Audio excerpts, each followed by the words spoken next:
بسم الله والحمد لله والصلاة والسلام على رسول الله وعلى آله وصحبه أجمعين وبعد. Nous continuons donc la lecture et la traduction du livre de Cheikh Abdelrazaq Al-Badr portant pour titre Fiqh al-Asma'i was-Sifah, donc la compréhension des j'ai dit al-Asma' was-Sifah, pardon, Fiqh al-Asma'i al-Husna, comprendre les noms d'Allah, c'est-à-dire les plus beaux noms. L'Asma al-Husna, donc les noms d'Allah ont cette porte ce qualificatif qu'ils sont les plus beaux noms d'Allah. C'est-à-dire que chaque nom a cette particularité. Allah, il dit dans le Coran, وَلِلَّهِ الْأَسْمَاءُ الْحُسْنَى فَادْعُوهُ بِهَا وَذَرُوا الَّذِينَ يُلْحِدُونَ فِي أَسْمَائِهِ سَيُجْزَوْنَ بِمَا كَانُوا يَعْمَلُونَ. Et à Allah appartiennent les plus beaux noms, invoquez-le donc par ces noms. Ils seront et délaisser ceux qui rejettent, c'est-à-dire les noms d'Allah, et ils seront récompensés selon ce qu'ils œuvraient.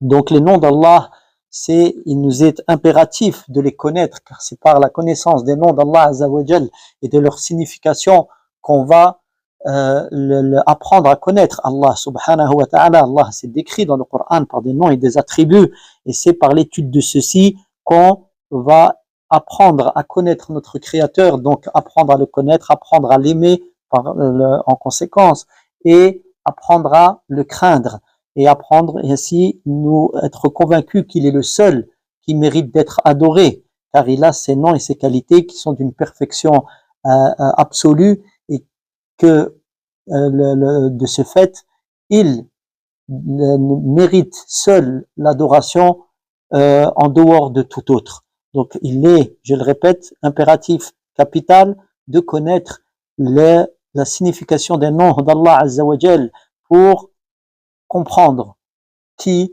est Allah subhanahu wa ta'ala et nous rapprocher de lui du mieux que nous le pouvons. Donc nous sommes arrivés au nom d'Allah Azza wa Jal, les deux noms Al-Karim, Al-Akram. Al-Karim, Al-Akram. Là, je répète au sujet de la traduction des noms d'Allah Azza wa Jal et le sens des noms d'Allah Azza wa Jal, bien entendu, indique un sens égaux de base. Il y a un sens de base, et ensuite, en fonction du fil du discours, de la situation, le nom va prendre une signification plus ample, ou une signification qui va mettre l'accent sur un point particulier. C'est pour ça qu'on n'arrive pas à donner toujours la traduction exacte du nom d'Allah Azza wa Jal, et qu'on va trouver un moment, on va dire par exemple au sujet de Al-Karim. Al-Karim, c'est Al-Akram, donc le généreux. Al-Akram, donc c'est celui qui est le superlatif de Karim, Akram, donc qui est le plus généreux, et en fonction de la situation, on va voir la traduction qui va changer. Donc on ne prend pas la traduction comme telle, et on ne s'étonne pas qu'à un moment dans une traduction, on trouve que tel nom il a tel sens, telle traduction, et on va trouver dans un autre moment une autre traduction.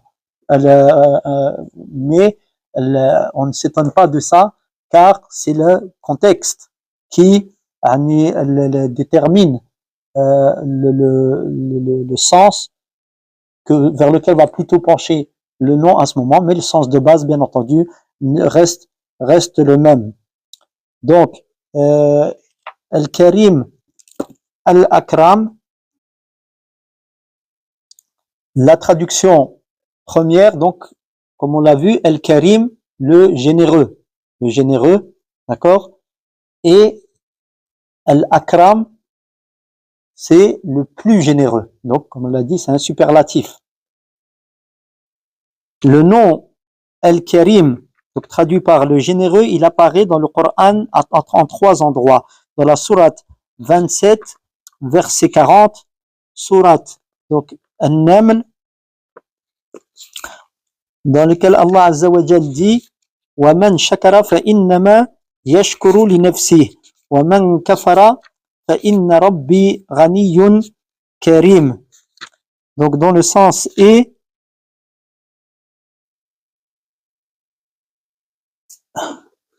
celui qui remercie, et celui qui remercie donc ne le fait que pour lui-même.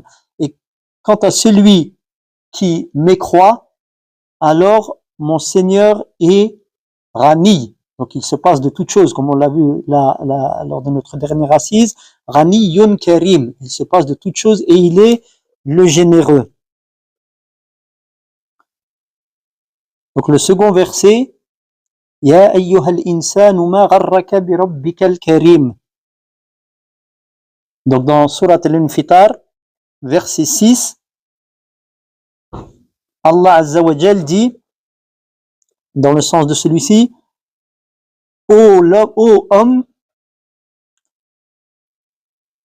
qu'est-ce qui t'a donc leurré ou trompé au sujet de ton Seigneur généreux?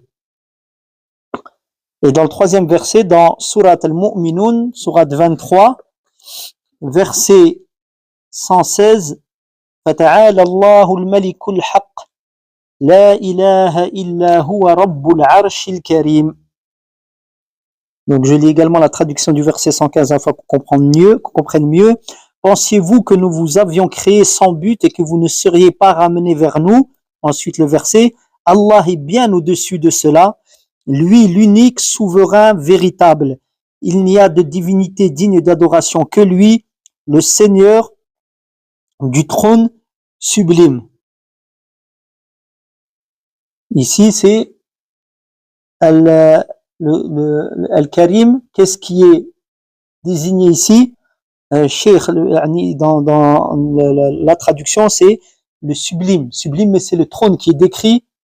C'est le trône qui est décrit ici par ce nom.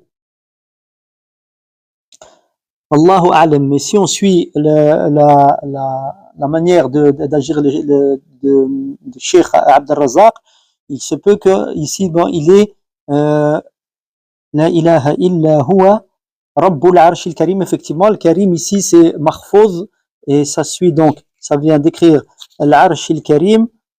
Donc c'est effectivement Al-Arsh qui est sublime ici, Al-Karim. Donc c'est ici ça vient d'écrire le trône, Wallahu ta'ala a'lam. Et il explique Shir juste derrière.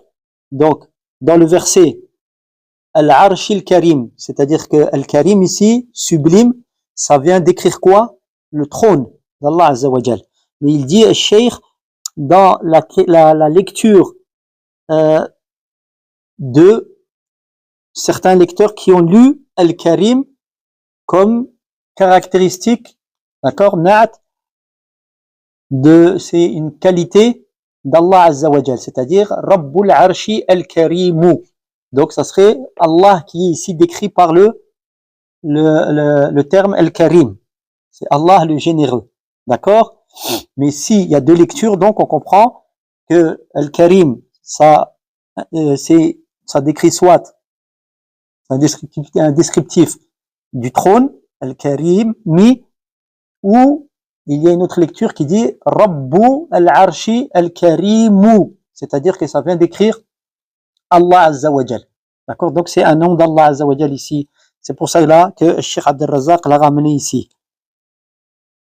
Quant au terme Al-Akram, le nom d'Allah Azza wa Jal, Al-Akram, donc il n'apparaît qu'une fois dans le Coran. C'est la parole d'Allah Azza wa Jal, Iqra wa rabbuka al-Akram. Dans Surat Al-Alaq, verset 3. Surat Al-Alaq, verset 3. Donc, lis donc par ton Seigneur le plus généreux, le plus généreux. Donc Al-Akram ici, le second nom. Ici dans la traduction, on peut lire du verset, lis car ton Seigneur est le plus noble.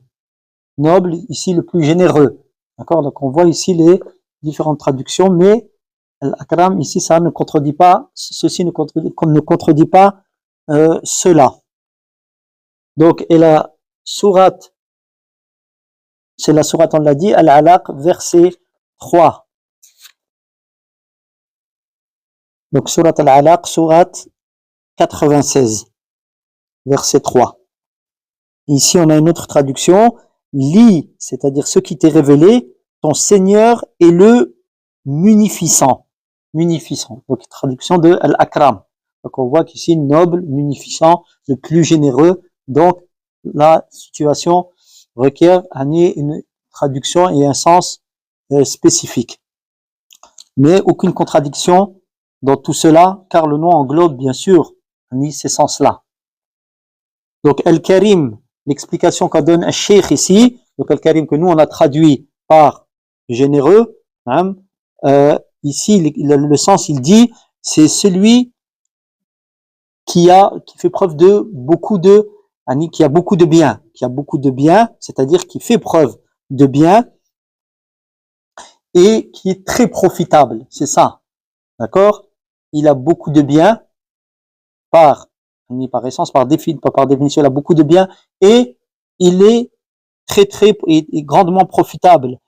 Et il parle, quand on parle d'une chose, il dit c'est une chose, quand on parle, c'est le meilleur d'une chose et le plus méritoire d'une chose.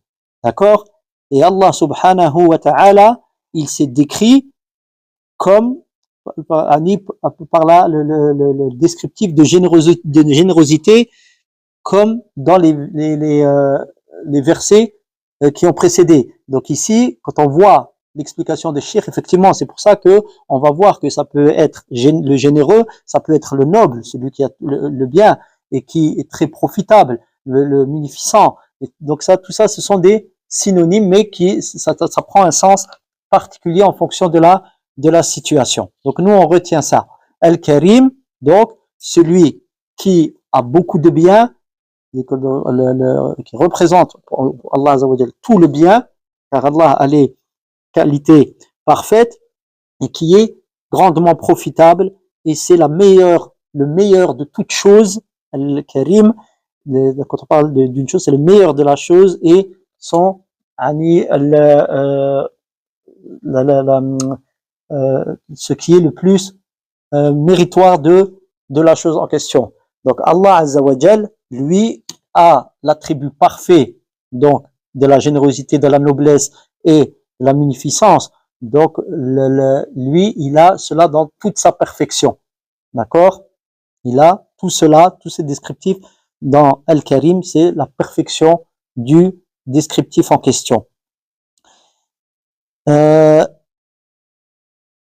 il a également décrit sa parole par ce descriptif de Karim, comme on l'a vu déjà, Al-Arsh, Al-Karim, mais même sa parole, il l'a décrite comme telle. Donc lui, il est le Karim et il a décrit ici sa parole par ce descriptif, comme il le dit dans Surat Al-Waqi'a, Surat 56, verset 77, il dit « Innahu la Qur'anun Karim » et c'est un noble Coran. Ici, on peut traduire. Ici, ça prendrait le terme de noble, c'est-à-dire ici, il dit, dans lequel il y a beaucoup de bien. D'accord? Qui contient une science immense. Tout le bien et la science sont tirés du Coran. C'est ça, Al-Karim, le sens de Karim au sujet du Coran ici. Donc là, on comprend que le sens, on peut pas donner une traduction qui va rester la même à chaque fois.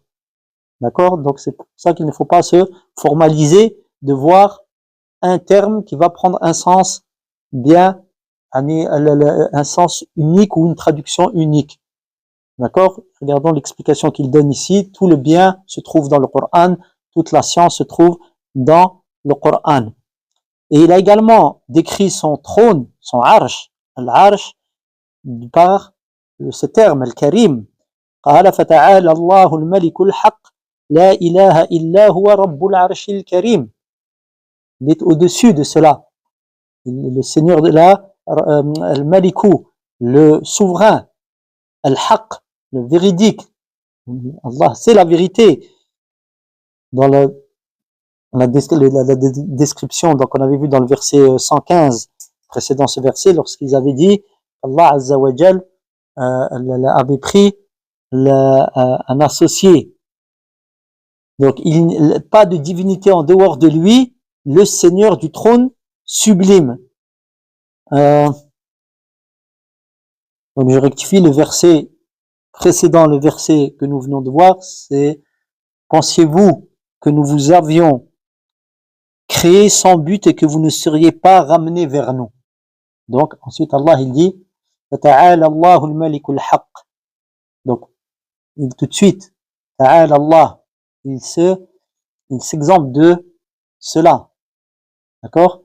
Il dit Allah est bien au-dessus de cela. C'est-à-dire du fait d'avoir créé ces créatures sans but.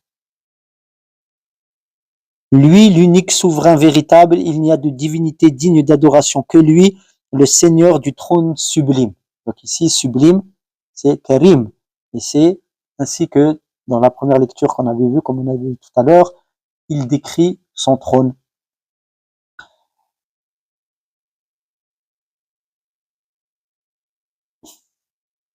Donc, le trône sublime ici, donc c'est un descriptif, c'est un qualificatif. Donc, le sublime ici, Karim, c'est un qualificatif du trône, c'est-à-dire un trône sublime, c'est-à-dire qu'il est magnifique à la vision et il est de forme non moins magnifique, non moins belle.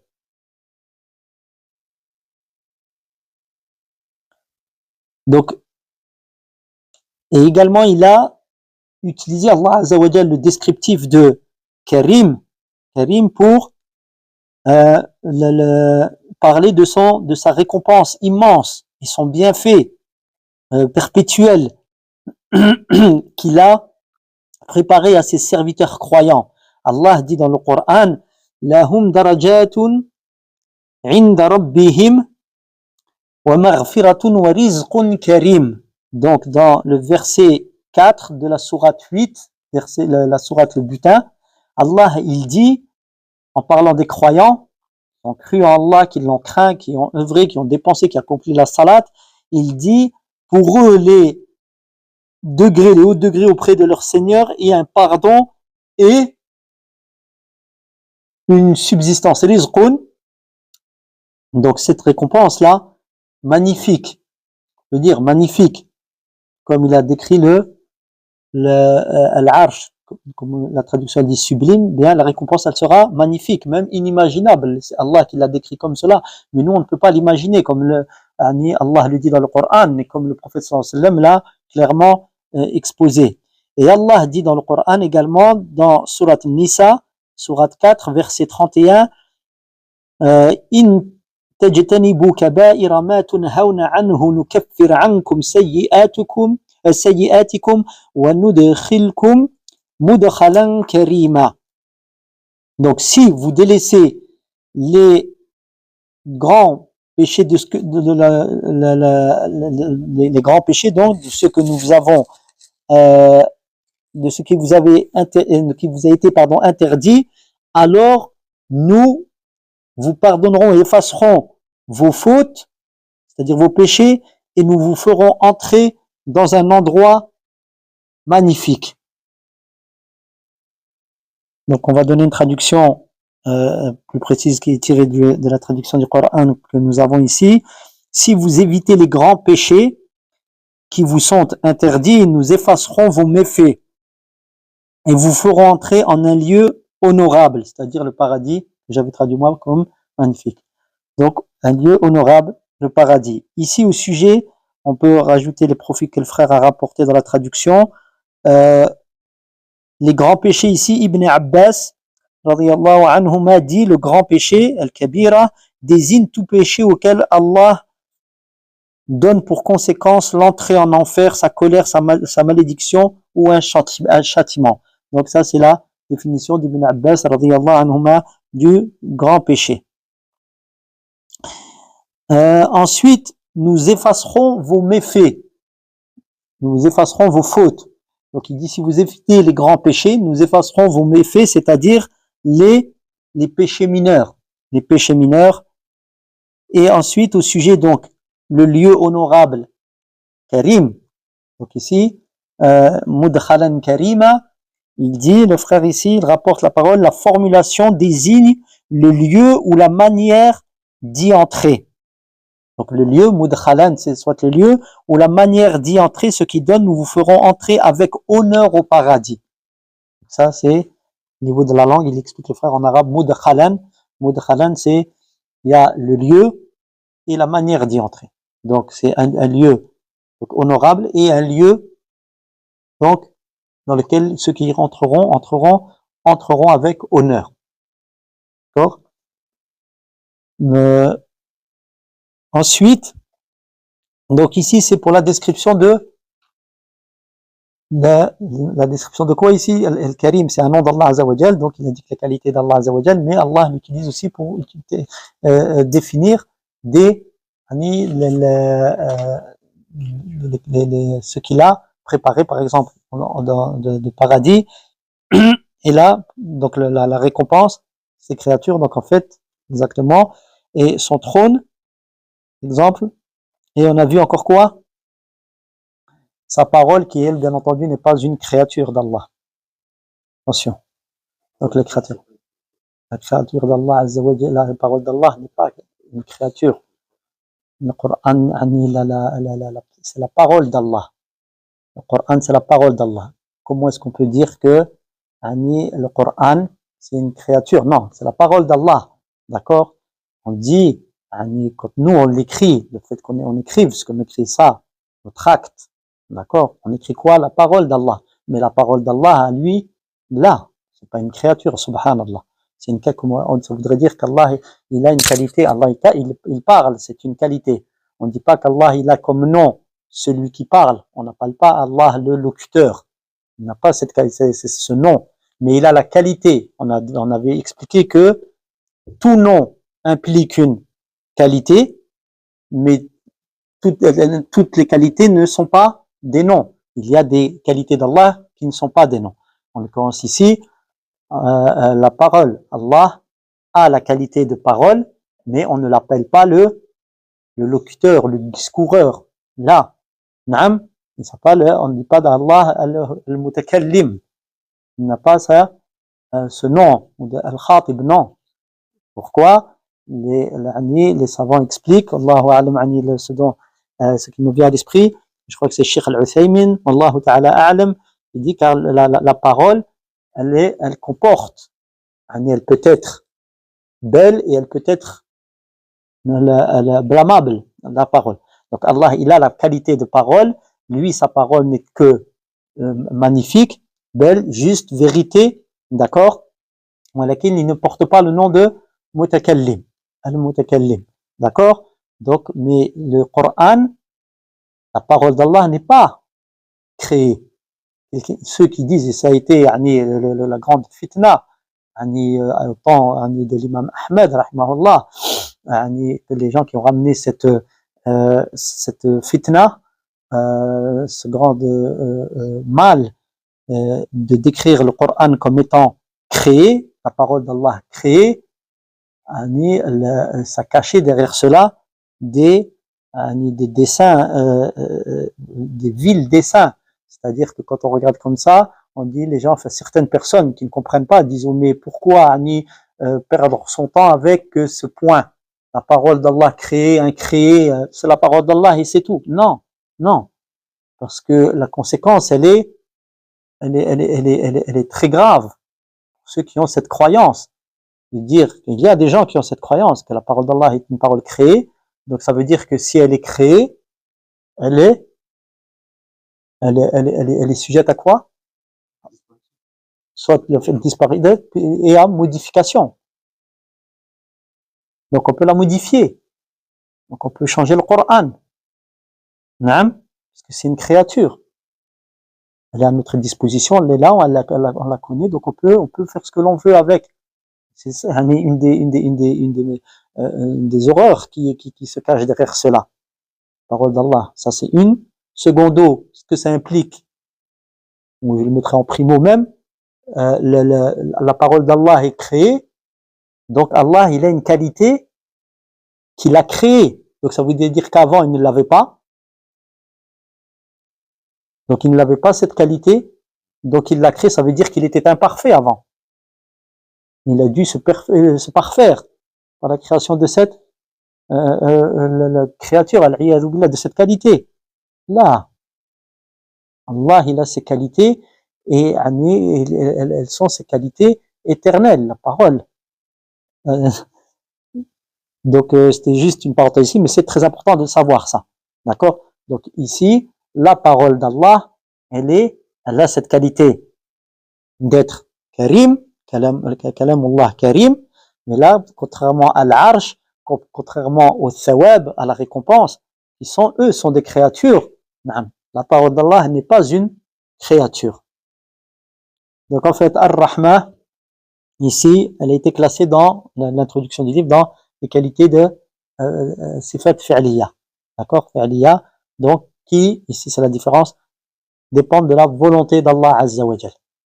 D'accord? Donc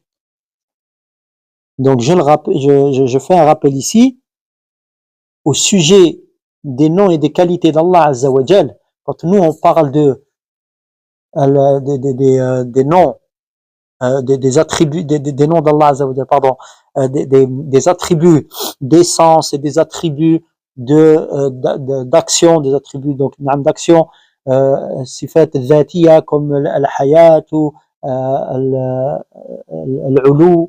Ça, ce sont par exemple des attributs d'essence et les attributs d'action, comme al-ghadab, al-dhahk, al-rahma, qui sont des qualités d'action.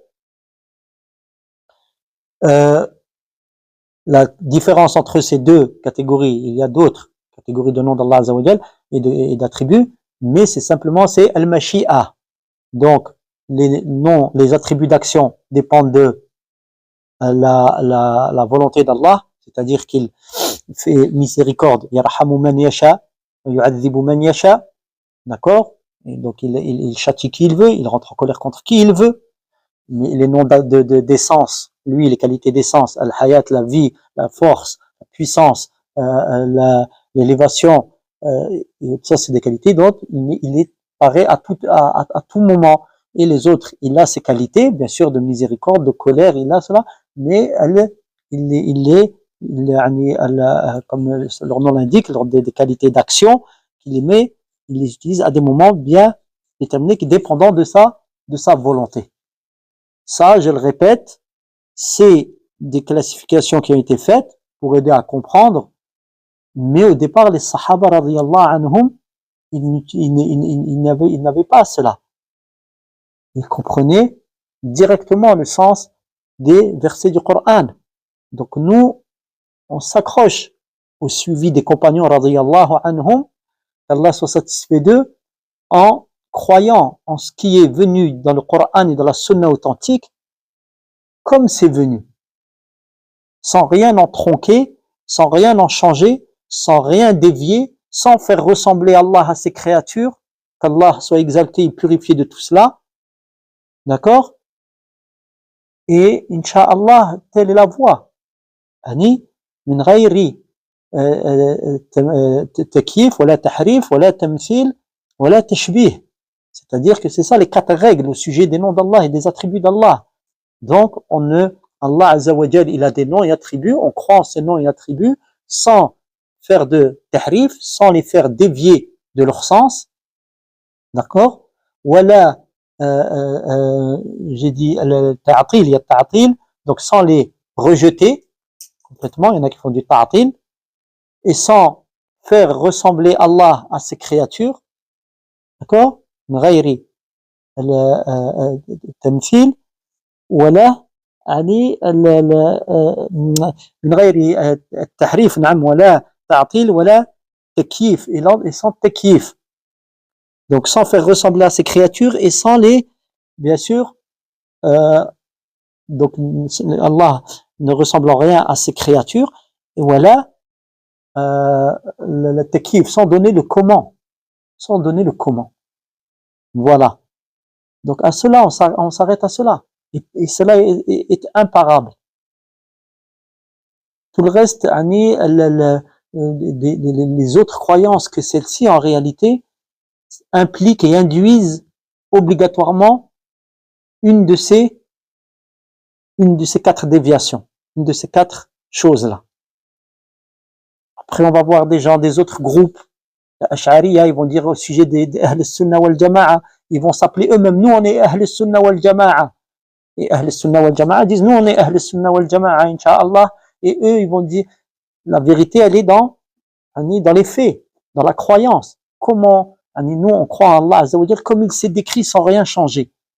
Wallah, Allah, il est comme il s'est décrit dans le Coran. On ne change rien du tout. Comme il s'est décrit. On croit dans tous les versets du Coran. Est-ce que vous êtes comme ça? Est-ce que vous changez rien? Nous, on dit qu'Allah Azza wa Jal, il s'est décrit comme étant ayant des mains. Allah, il a des yeux. Allah Azza wa Jal, il s'est décrit comme cela. J'y crois. Avec les règles qu'on a données. Il ne ressemble rien à ces créatures. Je ne donne pas de comment. Allah Azza wa Jal a ses qualités.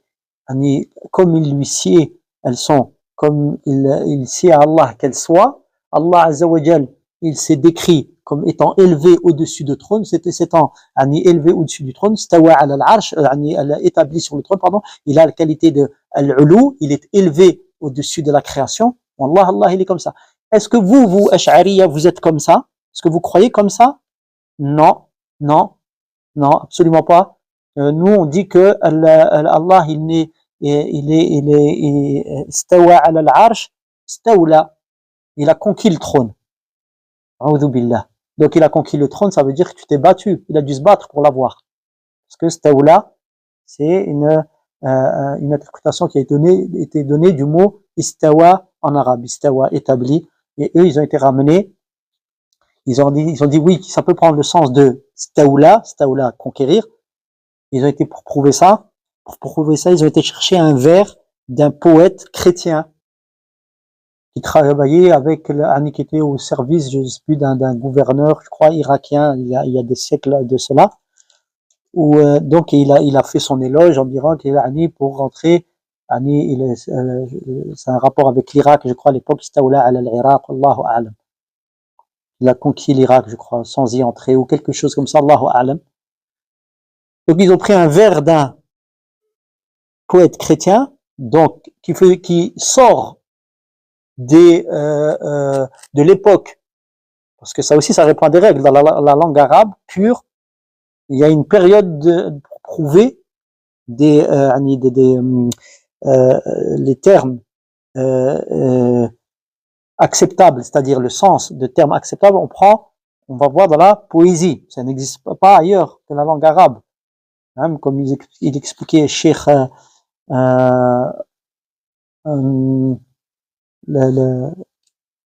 le grand cheikh, j'ai oublié son prénom, Cheikh Shinqiti, je crois qu'il est mort dans les années 2000, rahimahullah. C'était le ministre des affaires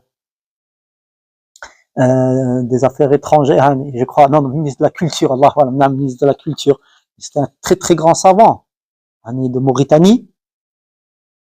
Et Allahu a'lam, je crois que donc c'est lui qui expliquait qu'on prenait, en tout cas de lui, j'ai entendu ça dans un audio, qu'on prenait la règle les règles de langue arabe, les mots, les termes, etc. Ça s'arrêtait à une période. Ça s'arrête à une période bien déterminée. C'était à l'époque de l'imam Shafi'i, Allahu a'lam. Allahu a'lam.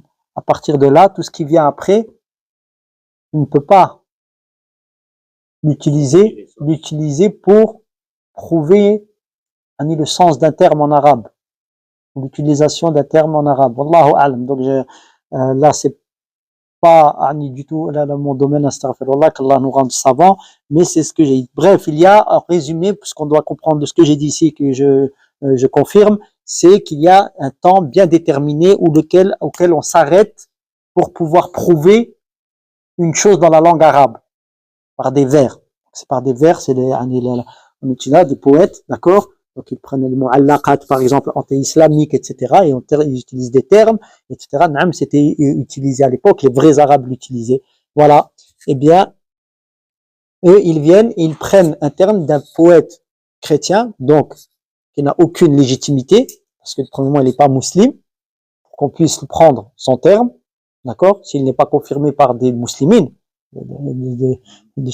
c'est le seul dalil qu'ils ont pour dire que ils donnent au sens de istawa, Allah, il est établi sur le trône, ils disent il a istawla. En plus, c'est complètement, donc, au niveau linguistique, ça ne tient pas, et au niveau signification, c'est complètement altéré. Et c'est dire qu'Allah Azza wa Jal, il a dû combattre pour avoir l'arche qu'il a créé. C'est un exemple. C'est un exemple. Donc, c'est là-dedans sur des choses comme cela. Et on voit ça devient ubuesque. Wallah, c'est triste. C'est triste parce que c'est les qualités d'Allah Azza wa Jal. Alors qu'il est tout simple de croire dans le livre d'Allah Azza wa Jal, dans tout ce par quoi il s'est décrit, ce dont l'a décrit le prophète sallallahu alayhi wa sallam, sans chercher plus loin. Et on apprend. Et les sahaba radiyallahu anhum, ils étaient justement, personne ne peut se comparer aux sahaba radiyallahu anhum, et personne ne peut les atteindre. Juste le fait que le temps qu'un savant aujourd'hui, pour devenir savant, il a mis pour étudier la langue arabe, il a mis pour étudier les règles du tafsir, il a mis pour étudier les règles de usul al-fiqh, il a mis pour étudier les règles de tous les fondements dans tous les domaines, qawa'id al-fiqh, comment on a fait pour faire savoir comment on fait pour tirer, déduire des ahkam du Coran. Tout le temps là qu'Allah les agrée, et on peut pas faire autrement aujourd'hui. Les sahaba radiyallahu anhum, ils avaient pas ça eux. Ils l'avaient en eux déjà tout ça.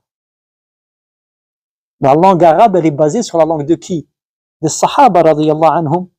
Comment tu peux venir et tu peux dire aujourd'hui on a l'éloquence aujourd'hui. On parle de Malik, hein. L'imam Malik, on a l'éloquence. Malik, il est du 3e siècle de l'Hégire. Non. Comment il est les sahaba? C'est de eux qu'on prend tout. Est-ce que les sahaba, ils venaient, ils disaient ça, le sens de istawa, c'est istawla, ou Allah Azza wa Jal, quand il dit telle qualité, c'est pas ça qu'il veut dire, en vérité, il veut dire autre chose? Non. Donc, il nous faut bien rester sur la voie. C'est ça ce qu'on appelle la voie des premiers, la compréhension des sahaba, des pieux prédécesseurs. Restez là-dessus. C'est très important. Donc, on reprend. Ici, on s'est arrêté donc dans le fameux verset où Allah Azza wa Jal, dans Surat An-Nisa, il désigne sa récompense. Il la décrit comme Karim. Donc, al-Mudkhalan, al-Mudkhal, al-Karim, explique le Cheikh Abd al-Razaq al-Badr, et ça, comme on l'avait vu dans la traduction du Coran, il dit Mudkhalan Karima.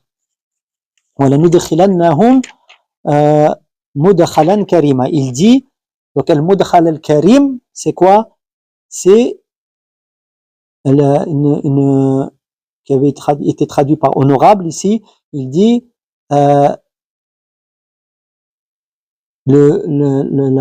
qui est décrit, le Mudkhal, donc cet endroit, c'est celui qui est d'une qualité immense, qui est magnifique, donc il est préservé de tout défaut et des mauvaises choses, et ceux qui y entrent, ils sont également préservés de tout souci dans cet endroit, de toute tristesse,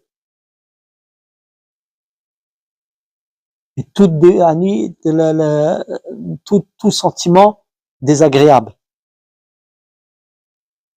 Et également, il a été décrit dans le Coran par ce terme al-Karim. Donc toutes les bonnes choses, ou tout ce dont le bien qu'il renferme, tout le bien qu'il renferme est en grande quantité, et délicieux à regarder, magnifique à regarder, euh, de, de plantes et autres, comme dans la parole d'Allah, le Très-Haut, dans Surat Shu'ara, les poètes, verset 7, أَوَلَمْ يَرَوْا إِلَى الْأَرْضِ كَمْ أَنْبَتْنَا فِيهَا مِنْ كُلِّ زَوْجٍ كَرِيمٍ. Donc ça, le bien qu'elle renferme, c'est donc ne voit-il pas sur terre euh, que de plantes. Donc ici on peut utiliser le terme de généreuse. Il y a ce terme en français quand on parle en botanique, Allahu a'lam, le terme de généreux, c'est-à-dire ici belle à la vue. Donc ne voit-il pas ce qu'il y a sur terre, quel grand nombre, le grand nombre de belles plantes que nous avons fait sortir, fait pousser. Donc ici, belle plante ici, que j'ai traduit par belle plante, en fait généreuse aussi, karim, donc il était par le terme karim. Donc c'est ici également un terme qu'Allah utilise pour décrire ces la belle chose qu'Allah Azza wa Jalla a fait sortir pour nous, que sont les plantes, donc les arbres et autres. Ils sont profitables, bien sûr, tous les bienfaits que l'on retrouve en ceci dans les plantes et autres. Donc ici, le terme le karam, c'est un terme global, c'est-à-dire qui englobe beaucoup de choses, c'est-à-dire qu'il englobe tout, c'est un terme englobant toutes les bonnes choses et toutes les choses louables. Ça n'englobe pas que le sens de, comme on a vu, de don, la générosité. Ce n'est pas ça là. Ça englobe, c'est beaucoup plus vaste. Ça englobe, ça prend un sens beaucoup plus vaste. Donc, le don, donc la générosité, ça fait partie de ce qui complète le sens de karam. Ça rentre dans le sens. Donc, c'est pour cela qu'il a été rapporté d'hommes de science au sujet du sens de ce nom, donc de beaucoup de paroles. Beaucoup de paroles. On a dit, par exemple, que le sens de Al-Karam, c'est ce qui renferme beaucoup de biens. Et celui qui fait preuve de beaucoup de biens et de dons. Donc de largesse et de dons. D'accord? Et on a dit aussi au sujet de ce nom, celui dont le bien est perpétuel. Et on a dit également celui qui a une place très haute. Et on a dit également que c'est l'exalté, le purifié de tout défaut. Et également, on a donné comme sens, c'est-à-dire celui qui fait preuve de don, de bien, d'accord, et accorde le mérite, et accorde des mérites. Et on a dit également celui qui donne pas pour un échange, pas comme monnaie d'échange, pas en échange. Donc ça c'est une explication qui a été donnée. Et on a dit également celui qui donne sans cause. Et également celui qui donne à celui qui est dans le besoin et à celui qui n'est pas dans le besoin. Et également on a donné le sens de Al-Karim, Karam aussi, donc celui, Al-Karim, celui qui, lorsqu'il promet, tient ce qu'il promet. Et également celui vers lequel sont amenés, élevés, donc c'est-à-dire la demande des choses, je dirais pas, non, je ne veux pas utiliser ce terme, toutes les choses, qu'elles soient d'une grande importance ou d'une importance moindre, d'accord? Et on a dit encore, pour expliquer ce nom, celui qui ne laisse pas celui qui s'oriente vers lui. sincèrement. Et également dans le sens de ce nom, celui qui pardonne les péchés. Donc il pardonne les dhunoub wa yaghfiru as-sayyi'at. Donc est-ce que c'est donc qui pardonne les péchés et les mauvaises actions. Et d'autres sens ont été donnés au sujet de ce magnifique nom Al-Karim. Et tout cela est vérité. Donc tous les sens qui ont été donnés et cités ici sont vrais. Donc le nom il englobe tout cela, Al-Karim, car ce nom fait partie des plus beaux noms d'Allah, c'est-à-dire Al-Asma al-Husna. Chaque nom d'Allah, je le répète, a le superlatif de meilleurs et de plus beaux noms, d'accord? Donc il indique des sens nombreux et non un seul sens. Et lorsque tu médites, tout ce qui a été exposé au sens de ce nom, au sujet du sens de ce nom, Naam, alors tu apprends alors et tu sais ce que qu'Allah Azza wa Jal, en conséquence de ce nom, alors Allah Azza wa Jal est en droit d'avoir de la part de ses serviteurs ce qu'induisent ces noms, et donc il nous est obligatoire de l'adorer par le sens de ce nom. Je rectifie ce que je viens de dire. Donc lorsqu'on sait, on voit le sens de ces noms, alors on comprend qu'Allah Azza wa Jal, il a bien entendu tout ce qu'impliquent ces noms, donc de qualité et de bienfaits de sa part sur ses serviteurs. Donc il explique ensuite, le Cheikh Abd al-Razzaq al-Badr, il dit, donc lorsqu'on dit Al-Karim et qu'on lui donne le sens, c'est celui qui a beaucoup de bien et qui fait preuve de beaucoup de générosité.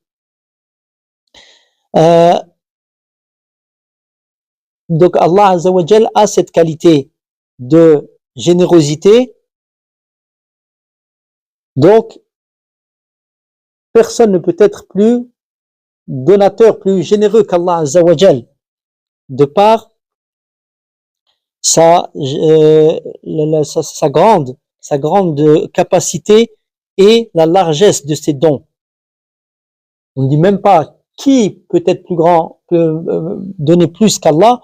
On dit que tout le bien est dans la main ou dans les mains d'Allah Azza wa Jal. Quand on dit que Allah,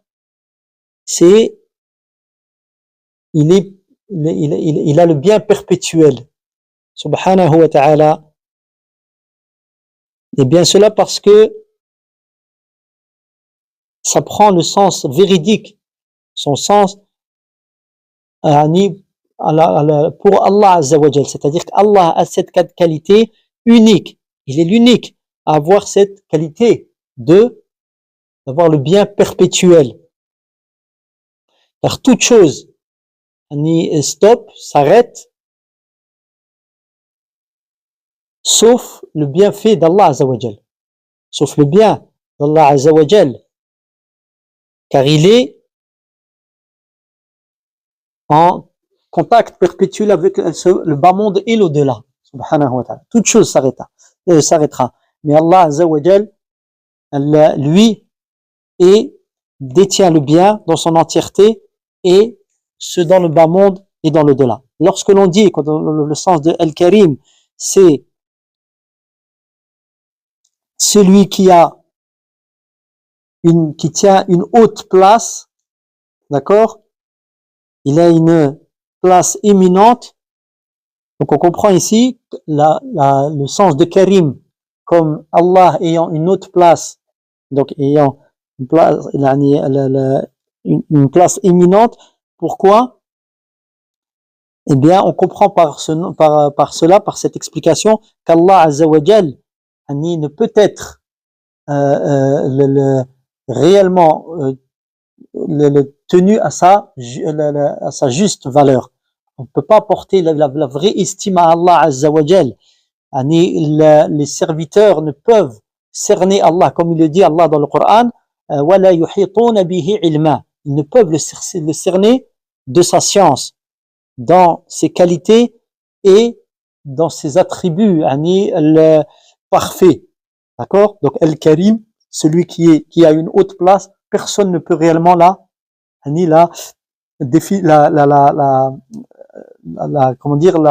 cerner. Car Allah Azza wa Jal, il est au-dessus de ce que nous pouvons comprendre des qualités d'Allah Azza wa Jal. Et Allah Ta'ala, il est Al-Karim, quand le sens qui est donné au terme de Al-Karim, c'est l'exalter, le purifier, d'accord, de tout défaut, eh bien, Allah Azza wa Jal unique a réellement cette qualité de purification et d'exemption. Car il ne peut être atteint de diminution ou de défaut dans ses qualités. Il est purifié des défauts et de tout mal, c'est-à-dire de toute description négative.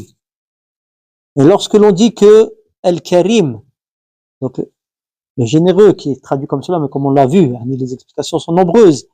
Alors quand on dit que ça prend le sens de celui qui fait preuve de bienfait, de don, et accorde le mérite, alors il n'y a pas d'autre un bienfaiteur qu'Allah Azza wa Jal, dans ce sens-là, unique, car il détient dans sa main les clés des cieux et de la terre, trésors des cieux et de la terre. Et le bienfait est dans la main d'Allah, dans son entièreté. Il l'accorde à qui il veut, et Allah est le détenteur de l'immense bienfait.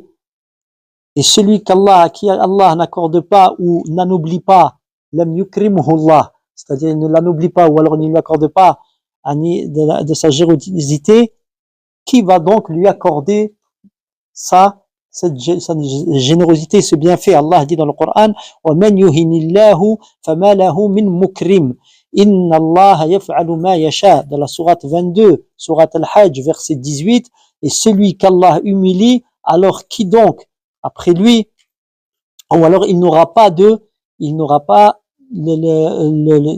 personne ne pourra l'anoblir. L'humilie, ici, ça prend le sens, donc l'humiliation, le contraire, ça serait le fait d'élever et d'anoblir. D'accord? Et Allah fait ce qu'il veut. Et lorsque l'on dit que le sens de Al-Karim, lorsque l'on dit que le sens de Al-Karim, c'est celui qui donne sans attendre en retour, sans échange, alors personne n'est comme cela excepté Allah Azza wa Jal. Car la création est sa création, le royaume est le sien, le don est le sien, et les serviteurs ne peuvent lui profiter en quoi que ce soit. Il est donc celui, donc ici on a un nom qui entraîne, par compréhension, d'autres noms, il est huwa al-Ghani al-Hamid, celui qui se passe de tout et le digne de louange. Donc on continuera ça lors de notre prochaine assise, Inch'Allah, par la permission d'Allah. Wallahu ta'ala a'lam, wa nastaghfirullah wa natubu ilayhi, wa sallallahu ala nabiyyina Muhammad ala alihi wa sahbihi ajma'in.